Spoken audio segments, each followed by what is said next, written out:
Hi everyone, so today's video is going to be slightly different than my usual videos because it is going to be more of a rant. Now, a couple of hours ago, Nokia Mobile India officially unveiled the pricing of the Nokia X35G after teasing it for a couple of days, and the price is at about 49,000 rupees, which is certainly on a higher side. Now I'm going to put this up front. I disagree with the pricing is on the steeper side, and while it's something that is expected, it's just that it's hard to digest the fact that the Nokia X35G was actually available globally about 5 months ago, and the price has reduced significantly in most markets. So to introduce them to the Indian market much later, but retaining almost the same price as it was many months ago, it certainly is something that is difficult to be digested by a lot of us Nokia fans out there.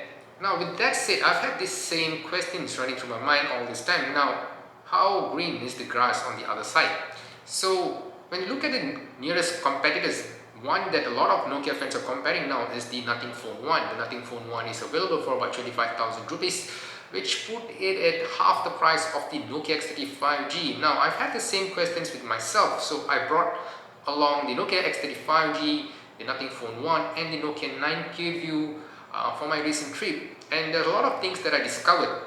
Now, while I usually compare my devices with the other Nokia devices, I do compare them with other manufacturer devices from time to time. And the Nothing Phone 1 is an interesting device because of its asking price, because of its hardware.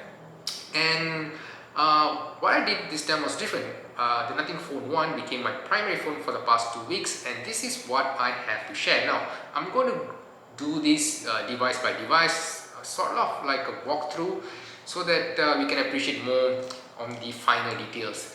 So the first device is definitely the Nokia 9 PureView. So this is the Nokia 9 PureView. This device is about probably now 4 years old, or going to be 4 years old now, and it remains the only flagship made by HMD Global and the only device to use 5 sensors to take image at the same time. Now, for those of you who had followed me from my earlier videos and my articles on Nokia Power User Site, and I've always had sort of dissatisfaction on the way the Nokia 9 PureView was introduced to us, the way that the Nokia 9 PureView was actually handled, and the way it was abandoned shortly. Now, although the Nokia 9 PureView was introduced as a photographer's device and also targeted for the more pro photographers out there, little did we know that the device is going to be bugged with things that would not be able to fix down the line. Now, if you were to dissect further the issues with the Nokia 9 PureView, the only issue that the Nokia 9 PureView has is the camera. And the only selling point of the Nokia 9 PureView was the camera.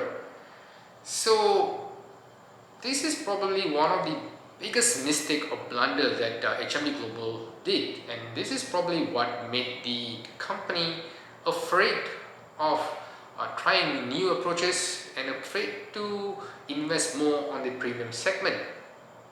Now, the other common issue is the fingerprint scanner, but I'm not going to talk much about it because there are other ways that you can actually bypass the issue. You can actually forego the fingerprint scanner and use the face recognition, for example, or use other methods to unlock your device. So there are alternatives to the fingerprint scanner issue, but there are no alternatives to the camera issue. You can't even use a Gcam on the Nokia 9 PureView to improve the outcome. Now, if you were to see what was marketed with the Nokia 9 PureView, is the superior photographic experience that you get, a better low light experience that you get. Now, to a certain extent this is true, but to a larger extent it is not really applicable.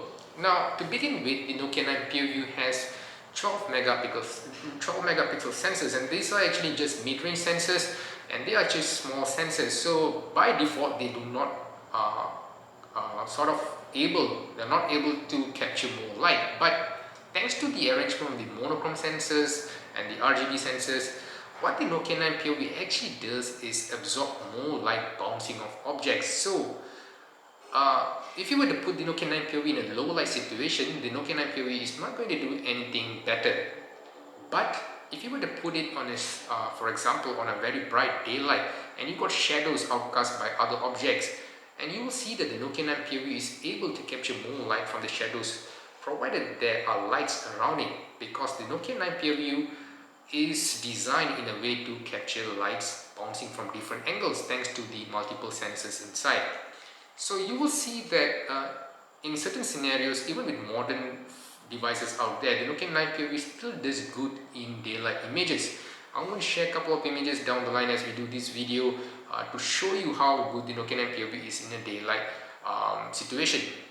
But when it comes to low light, the Nokia 9 POV, I would not say it is totally not usable. As long as there is some amount of light, the Nokia 9 POV is still very much usable.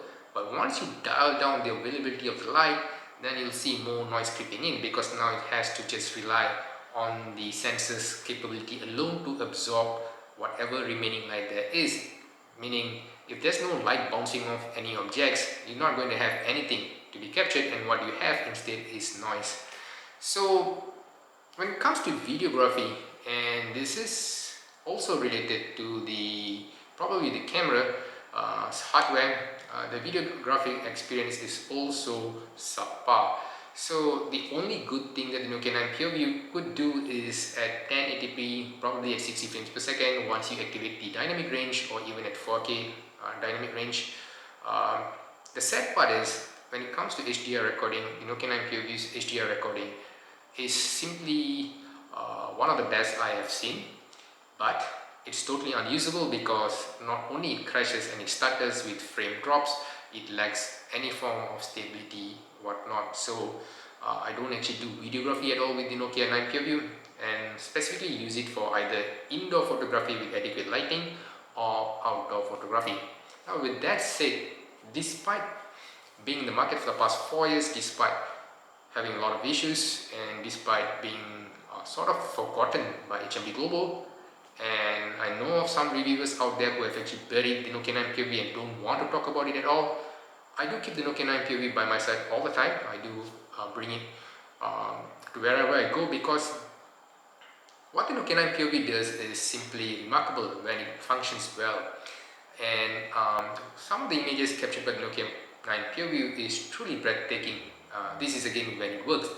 Now, after my extensive use of the Nokia 9 POV, I can sum up that the actual issue when it comes to the Nokia 9 imaging is related to probably the light processor that is embedded within. There's a lot of misconception on how the Nokia 9 POV works. How it does work is that all 5 sensors are actually shooting together. So this is why you tend to get generally a sharper image from the Nokia 9 POV compared to higher megapixel devices, because while each sensor is at 12 megapixel, but do think of them as 60 megapixels spread apart. So you've got 5 sensors which are spread apart, and all these 5 sensors are taking at 60 megapixel with each click. So this has a lot of stress on the processor inside. And this is where the light coprocessor comes in, where it combines with whatever algorithm it does before piping it into the Snapdragon processor to take over. Now I do believe that a lot of these crashes happen even before we shoot, which means this has something to do with the light processor, the way it handles, and nothing to do with the Snapdragon processor. So this is probably why HMD Global was not able to fix the issues with the Nokia 9 POV, because light simply left the mobile world altogether. Now what's surprising is that any form of collaboration with any of these third-party companies should at least have an agreement to support a device as long as it is supported officially. But the Nokia 9 POV was abandoned halfway, and this is one of the poor marketing decisions that HMD Global has made, and HMD Global has certainly paid its price. Now, the next device I want to talk about is certainly the Nothing Phone 1. So this is the Nothing Phone 1. It is making a lot of reviews, good reviews out there, a lot of rave out there about the Nothing Phone 1. Cool design, beautiful form factor, something new to the mobile world, and certainly very, very aggressively priced. So I decided to use the Nothing Phone 1 as my primary driver to replace my Nokia XR25G. Now again, a lot of hype on the Nokia XR25G. Now I have to put this up front plainly. The Nokia XR25G only offers you a durable body with probably a stable Android experience, I would say. But when it comes to the imaging and the battery life, the Nokia XR25G is not my favorite at all. The imaging processing that the algorithm that is being used in the Nokia XR25G is certainly something that I really don't like, and it is really not up to the par. I know a lot of people out there might disagree with me, but this is my personal opinion, having used a lot of the Nokia devices before. I even feel that X25G does a better job in most scenarios.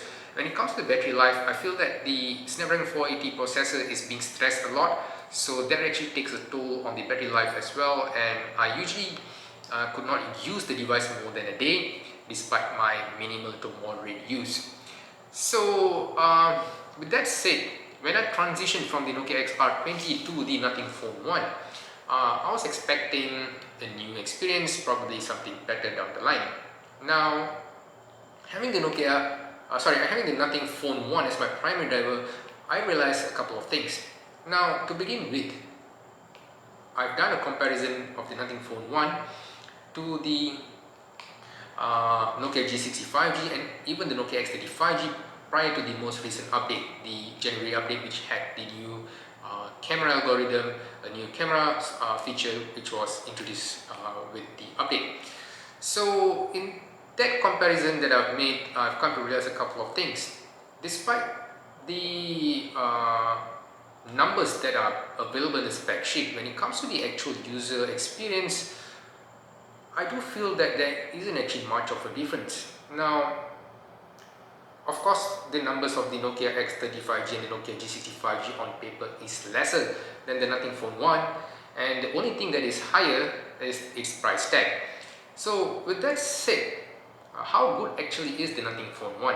Now, when it comes to the processing power of the Nothing Phone 1, on paper the synthetic benchmarks are higher, the Wi-Fi performance is good, it has a 4K supported camera, it can record in high dynamic range, it's got this beautiful glyph interface. But how good does it actually translate into your real life experience? Now, for one, the build quality isn't close to any of the Nokia phones that I've used. In fact, I don't actually carry this device without its protective case. That is because despite the aluminium build, you've got a Gorilla Glass on the back and the front. This device is something that you want to actually really take care of, because if you were to drop this device, it's going to shatter. And there's no easy way to put it. Nokia's build is definitely much better in that sense, especially when it comes to Nokia G65G and the Nokia X35G. Despite having a plastic frame and a plastic back, it is in fact more durable. Now, with that said, the second thing that I realized is that despite having a large battery, I think it's a similar charging speed like the Nokia X35G, the battery life is nowhere as good as the Nokia devices. In fact, with my minimal use experience, the battery unfortunately doesn't even last a day. So this is quite surprising, because I'm not into gaming, I am into photography, but I only do photography on weekends. So on a normal, usual routine working days, the Nothing Phone 1 actually just sips battery. So the moment you unplug the device, you can see the battery draining.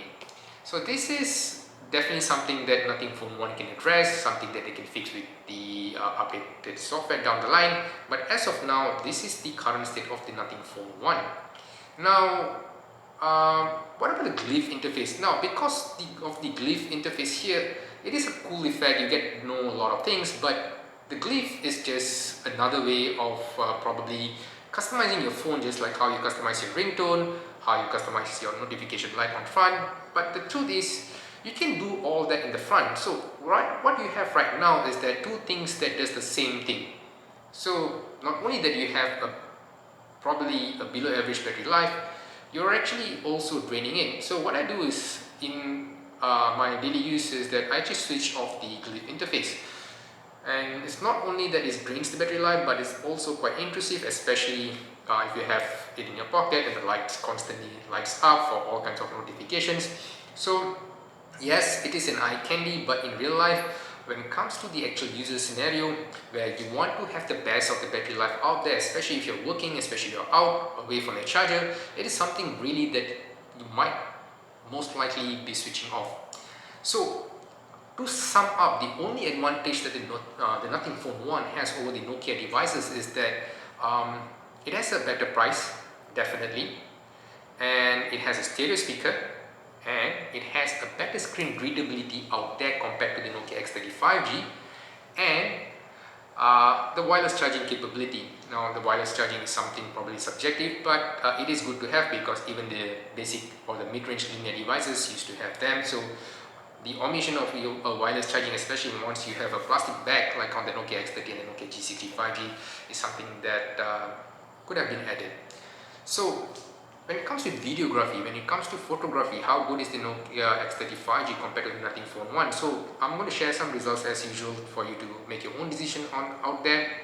But I have to say this, when it comes to a device, when you invest in a device, you want to make sure that you have this device with you for a long time. So when it comes to that, uh, the Nothing Phone 1 is definitely not as durable as the Nokia X35G or even the Nokia G65G. And the basic unit of the Nothing Phone 1 has a non-expandable memory. So unlike the Nokia G60, for example, the memory is expandable, the storage is expandable. The experience that, the wholesome experience that you get from the Nokia G65G, for example, you've got a better battery life out there, you've got an expandable memory, and there are some trade-off here and there, but the Nokia G65G will definitely be a much better purchase in that sense, especially if you're talking about longevity of the device.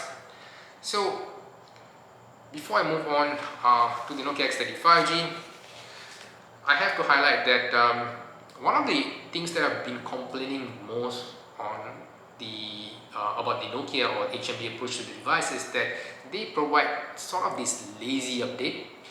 The lazy update meaning that what they do is they provide you security update, they provide you with the probably the Android update, but they don't actually add new features into the device. But ever since the Nokia X30 was introduced, the Nokia G60 was introduced, and we get to see that HMD Global is actively adding new features in.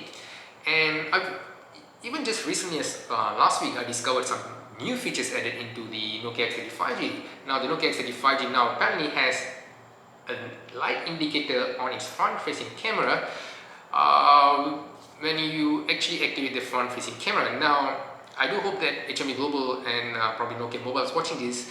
I've got a simple request. Kindly use the notification light on the front for notification purposes as well. So I'm just going to show you, I hope you can see this. There you go. That was the notification light that I was talking about, which was previously not there, and it was silently introduced with the most recent update. Now the most recent update also introduced something called as flash shot. Initially I was thinking that the flash shot was something of like a lower resolution image to capture fast moving object, but in reality the resolution is the same, it's just that it clicks at a fast shutter speed. And this is not the same as your standard burst shot, because what the Nokia X35G does is that it captures at full resolution at least about 5 images with a single click. So this is definitely ideal for fast moving objects, and I've actually tried them on non-human subjects, and it definitely does work. The images are sharp, definitely usable, definitely a very good feature that was added. Now another thing is that I think that Nokia is still improving on the algorithm, especially the night mode 2.0. They can certainly do some improvement when it comes to the fusion algorithm of the ultra wide camera.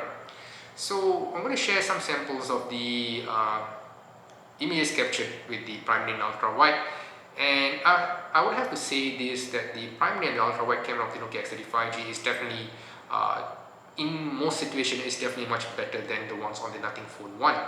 When it comes to low light imaging, a lot of people have a bit of a reserved opinion on the Nokia X35G because it tends to saturate colors, makes it look more vivid than it's supposed to be. But the truth is this, when it comes to low light, nothing is what it seems to be, because in reality you don't see whatever that is being captured in real life. So uh, what I have to say is, since they are already artificially boosting the whatever parameters to see the things that you don't actually see in the dark with your naked eye, they can boost the color all they want as long as the image looks pleasant. So I won't really penalize them in that, but they could probably do a better work with the dynamic range, because I do notice that when it comes to intense bright light, especially light sources, Nokia X85G still fails to contain it, but these are minor details. But when it comes to the sharpness of the primary camera on the low light performance, at a glance, nothing phone wants to look sharper, but in reality, it is actually full of sharpening and full of noise. So you can only appreciate this once you zoom in. So the Nokia X85G has a superior daylight and low light imaging when it comes to the ultra wide sensor. When it comes to the primary sensor. But when it comes to the ultra wide sensor, the Nokia X35G actually has an RGB 13 megapixel sensor, which also fuses the output from the 50 megapixels primary sensor, so that you get a sharper center image but a less sharper periphery image when it comes to the ultra wide capture. Now, while the 50 megapixel of the Nothing Phone 1 might sound much superior, you need to understand that this 50 megapixel is actually a quad layer sensor. So in real life, it's actually capturing at 12.5 megapixel only. So is the image any sharper? In most situations, the Nokia X35G actually has a sharper output. But when it comes to daylight, when it comes to the low light situation, the night algorithm for the ultra wide capture of the Nokia X35G can certainly do better than the Nothing Phone 1. Now, having said that, a lot of things I have learned having used all these devices recently. For one, I believe that the Nokia 9 PureView, the approach to the Nokia 9 PureView is definitely one of the biggest gamble Nokia has done in recent times, and it didn't pay them well. But I believe that it is worth revisiting what the Nokia 9 PureView can do. Imagine what the Nokia 9 PureView can achieve with a much powerful processor, with a bigger sensor, and a much improved software. Now, I do know that Nokia still holds the patent for this camera arrangement, especially the one on the Nokia 9 PureView. Probably they could upgrade on that and work on that secretly. Maybe one day we could see that, because I believe that iPhone is somewhat utilizing this feature to a certain extent, but not the whole arrangement of it. But down the line, somebody might revisit again and claim it as their own. And I have a lot of respect for the Nokia 9 PureView despite all my disagreement with this approach, all my frustration. But I do appreciate the Nokia 9 PureView for what it does, and you can actually get it for a bargain in most markets right now. It goes about $100 US or so, and it's certainly worth keeping one by your side just to appreciate what it can do in daylight, what it can do with just a mid-range sensor. So it's definitely worth revisiting. Now, the main question is how worthy it is to purchase the Nokia X35G over the Nothing Phone 1, for example. Now, I'm not going to brainwash you into buying the Nokia X35G. In fact, like one of the users or one of the colleagues out there told me, you can actually buy two of the Nothing Phone 1 for the price of the Nokia X35G. I would say buy whichever phone that you think is going to suit you. But to me, I want a device that is going to last. I want a device that is going to be durable. I want a device that could actually be usable in times to come. And the way that HMD Global is approaching the device currently, providing meaningful updates, giving updates on time, and I'm thinking that they're probably listening to end users' opinion more than ever. And I do believe that this is just a prelude of better things to come. One thing they definitely need to work out on is the pricing. So with that said, what about you? What do you think? Definitely the pricing in India is definitely not favorable, but have you tried any other mid-range devices that could even be better than the Nothing Phone 1? Do you have better alternative than the Nothing Phone 1? If you do, how does the device actually perform in real life? Is it more durable? Is it going to last? And is it going to be a perfect companion for your daily use? The Nokia X35G is definitely a good companion for me. been using it extensively over the past few days for photography purposes. The battery life is good, the camera output is good. I've got excellent performance from its hardware and software due to the near stock experience. No lags, no crashes. Battery charging is working just fine. I know some of you out there have said that the recent update has messed up with the charging speed, but I think it is only affecting a certain batch, and fortunately it is working just as it was on mine. And I have to say that if I have a couple of requests for the Nokia X85G is probably try to improve on the ultra wide fusion algorithm, a better low light algorithm especially for the ultra wide and for the dynamic range for low light situation, and probably improve on the outdoor reading ability of the screen. Now with that said, I hope you enjoyed this rant of mine, and I do hope to see you on my next video. Till then, take care.